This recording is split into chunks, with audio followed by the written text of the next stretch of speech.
right. Good morning, apes. Thank you guys again for joining us here today on the Daily Peel's live stream. You already know what's going on. We're coming at you live from the Daily Peel Global headquarters. Obviously, had to include a screenshot of my night last night, hanging out with some of my friends at Super Bowl 58.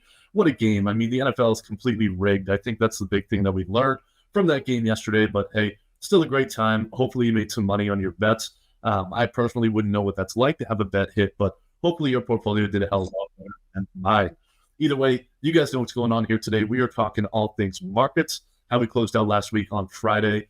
Before we get into it, let's do a time check here. It's approximately 11:50 a.m. here on this beautiful Monday, February 12th, 2024. Once again, thank you guys for joining us here on the live, and shout out to everybody listening on the podcast, watching later on YouTube. Make sure to like and subscribe, and all that other nonsense that we creators just beg for. So make sure to like and subscribe so that I can keep my job. That would be absolutely phenomenal. So shout out to you guys in advance for your help. All right. Now, we didn't mention much about the Super Bowl here yesterday. We're going to be going deep into it into tomorrow's edition. But, of course, I am hanging out with my good friends here. Such good friends, in fact, that I know who about 4 of these people are. Obviously, we got the Queen Taylor Swift. I'm pretty sure this is Ice Spice. Somebody can probably correct me if I'm wrong on that. I feel like an old man already. And then, of course, we got Jason Kelsey and Mama Kelsey up in the upper right-hand corner. I have no idea who these other people are, but if you do, definitely let me know if I should be paying attention to this stuff.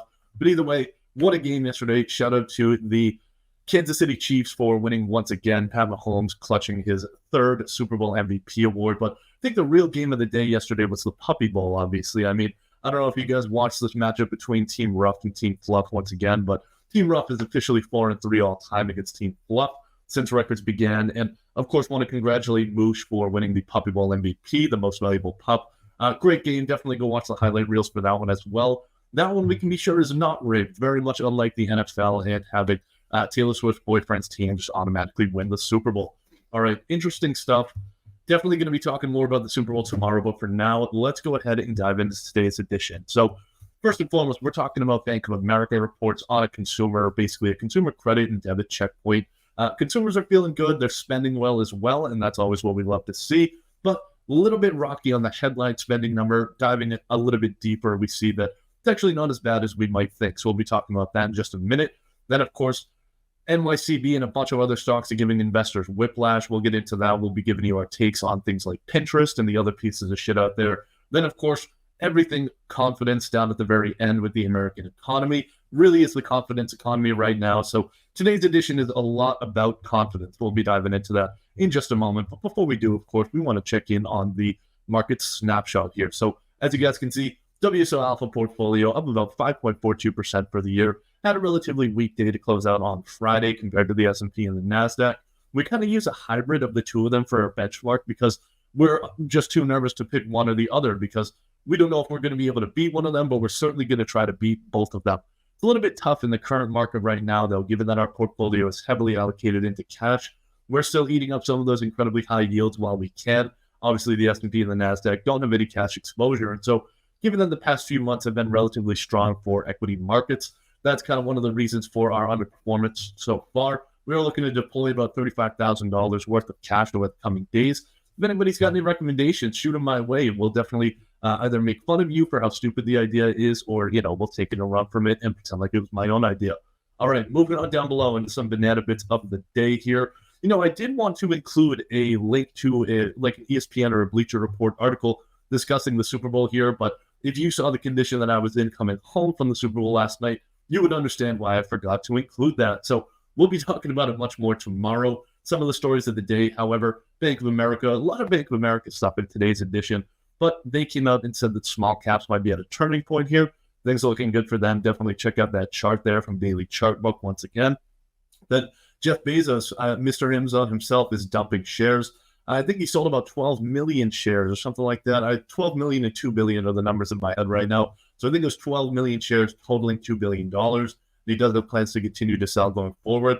My guess is reinvestment into Blue Origin or one of his other projects like that. So something that we'll definitely see going forward.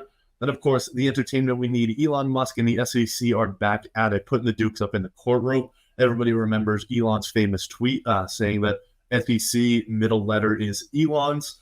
we all know what the rest of that means, so I can't wait to see these guys come face to face in the courtroom. Definitely going to be entertaining.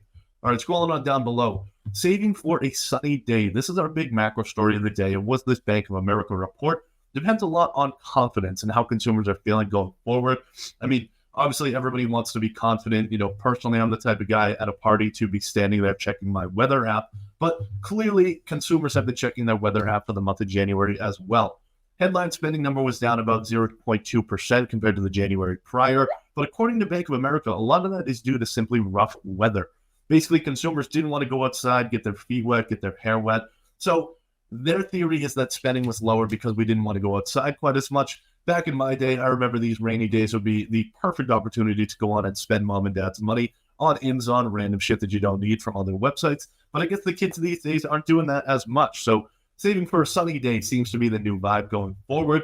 And seeing that spending is down 0.2%, I mean, I'm absolutely scared. I had to change my pants after I saw that.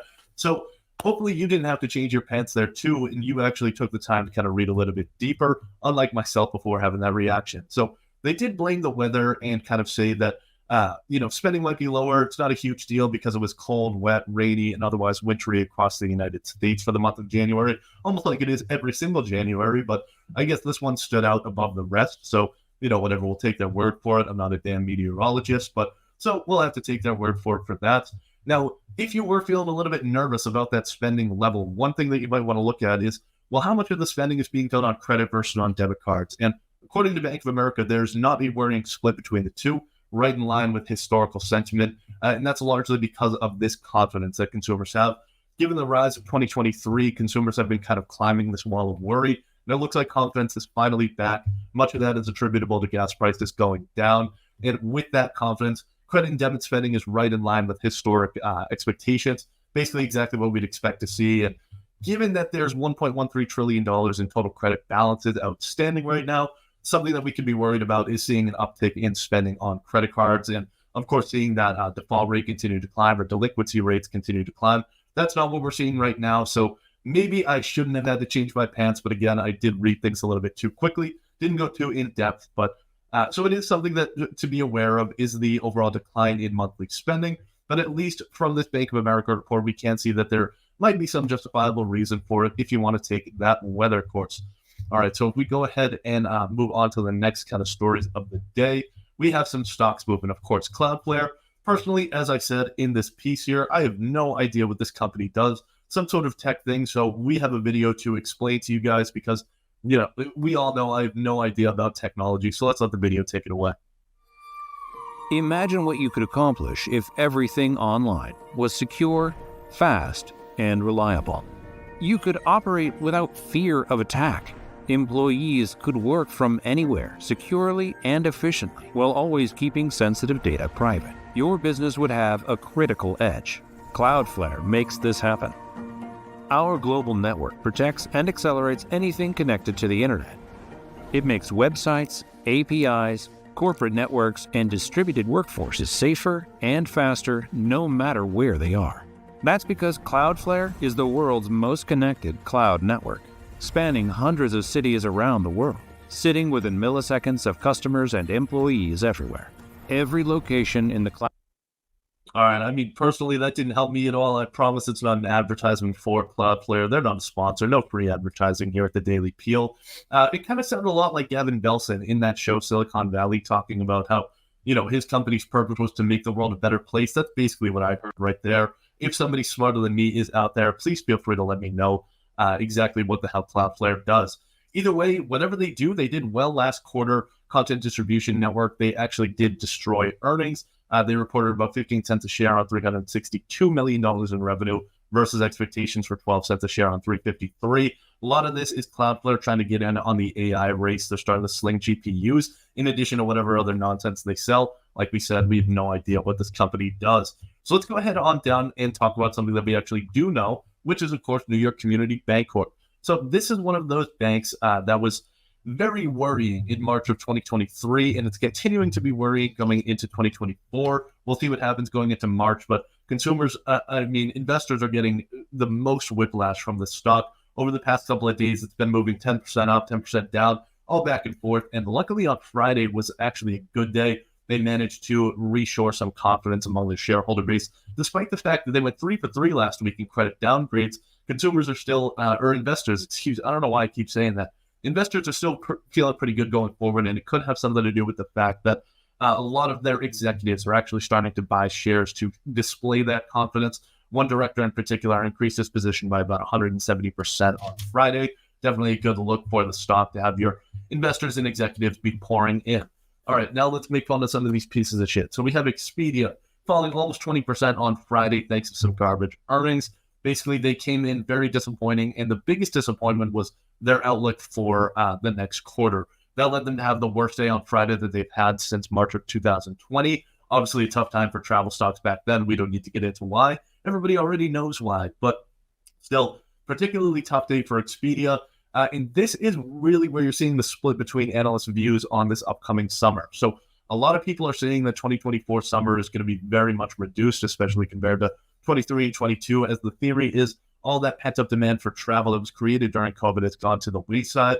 Personally, I completely disagree. I think that travel is coming back and it's not going anywhere. I think it's what young people love to do, and given the work-from-home generation that we're in right now, it doesn't really seem like that's going to be too much of a slowdown. However, what you could see a slowdown in is business travel, of course. We all know why. The work-from-home trend, basically being able to hop on Zoom, being able to now put on an Apple Vision Pro headset or whatever the fuck else VR thing you want to use to simulate being in a conference room and actually doing work with your coworkers.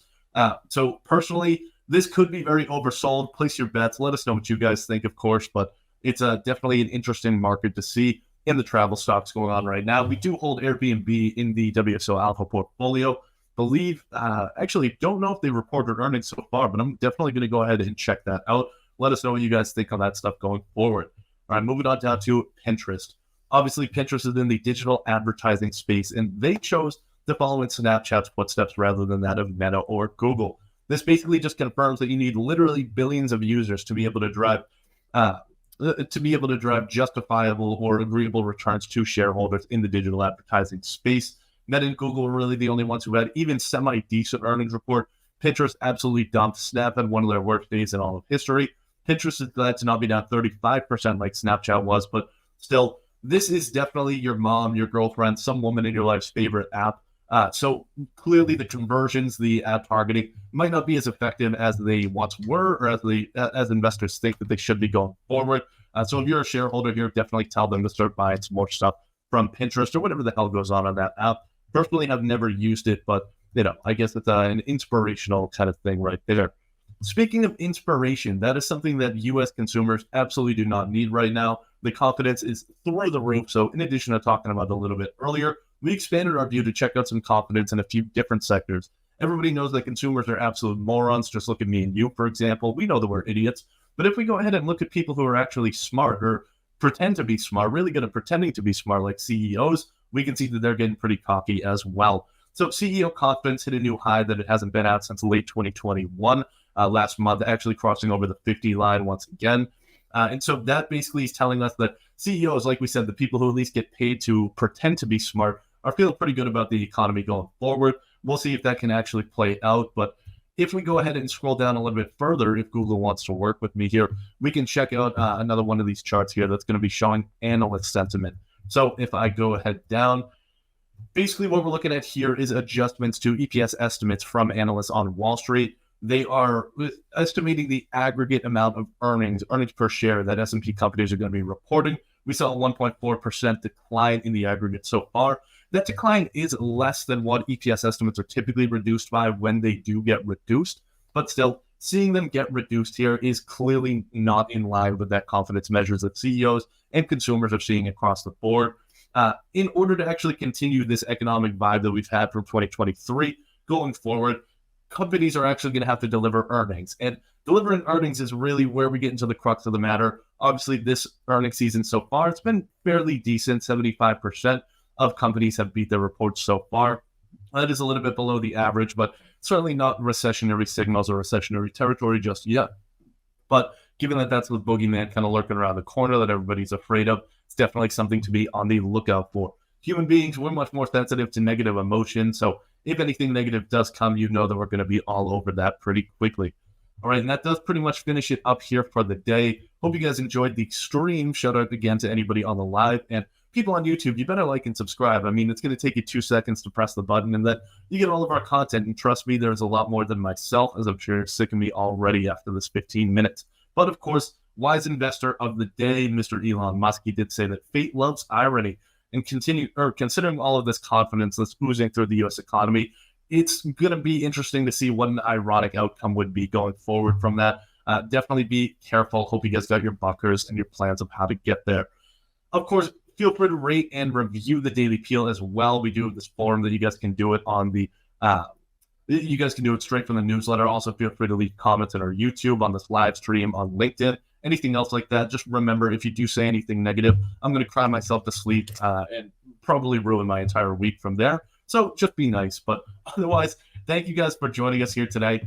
Always appreciate you guys coming on the live stream and chatting with us here. See a lot of your comments. Love the takes on NYCB. So shout out to all of you guys for getting involved here. Once again, hope you enjoyed the podcast and the YouTube stream. We'll see you guys again tomorrow at our usual time. Thanks again. Happy trading. Happy investing. Bye. And thanks to you, my listeners at Wall Street Oasis. If you have any suggestions whatsoever, please don't hesitate to send them my way, patrick@wallstreetoasis.com. Until next time.